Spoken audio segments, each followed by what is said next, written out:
Very much, Mr. Chairman. Good morning.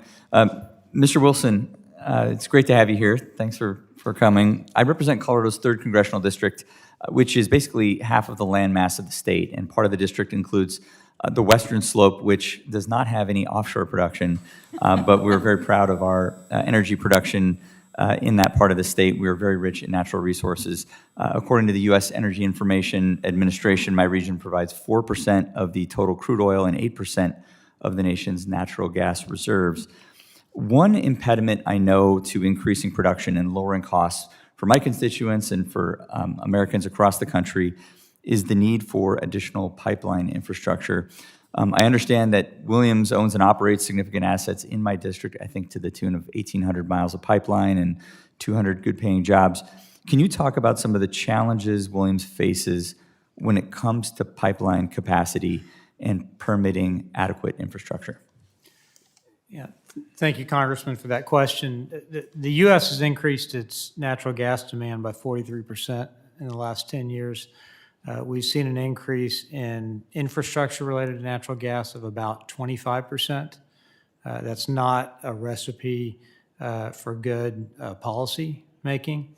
Our challenges and the reason why we are sort of out of balance in terms of the infrastructure and the demand comes directly from federal regulations under NEPA, comes from the Clean Water Act. And let me be clear, Williams is absolutely committed to complying with the Clean Water Act. We're absolutely committed to complying with every environmental regulation that we have.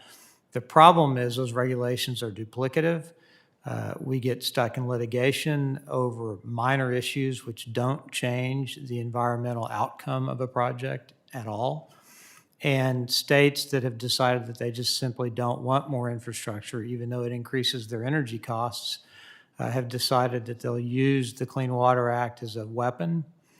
So what we've asked Congress to do is to move that analysis and that permit into FERC. FERC already does a NEPA analysis. They already look at whether or not one of our projects impacts water, and they already reach conclusions that they don't substantially impact water.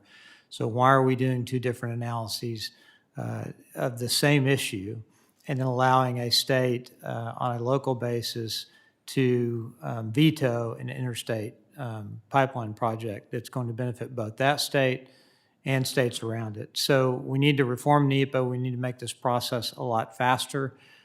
We need to change the judicial review standard for these projects so that we don't have courts that are sending back NEPA, finding small NEPA violations and then vacating certificates or stopping projects when the whole purpose of NEPA is disclosure. So we need to reform the Clean Water Act process, we need to reform the NEPA process, we need to reform the judicial process around those things. Great. Thank you very much, Mr. Wilson. Mr. Tarpley, you mentioned that production from the Gulf of America results in some of the lowest carbon barrels of oil. Can you explain why that is? It's a combination of a number of things. One, we have the best technology in the United States. The companies I represent, they have put billions and billions of dollars into research and development over the years on offshore technology, and we are now seeing the fruits of that technology, and it's getting better every year. We also have the expertise. Our companies are the best in the world. They have the best and the brightest who know how to do these procedures as efficiently as possible. And as we talked about other basins around the world, as they look to develop their own basins, they come to us. They come to our people because we have the best technology and the best expertise. So it's a function more of the technology. It's not necessarily geography specific?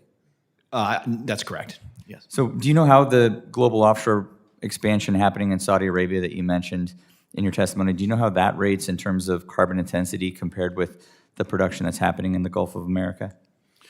I think as we've discussed here before, in basins where U.S. companies are using modern technology, the efficiencies are similar. Okay, great. Thank you very much, Mr. Chairman. I yield. Thank you very much, Chair. Now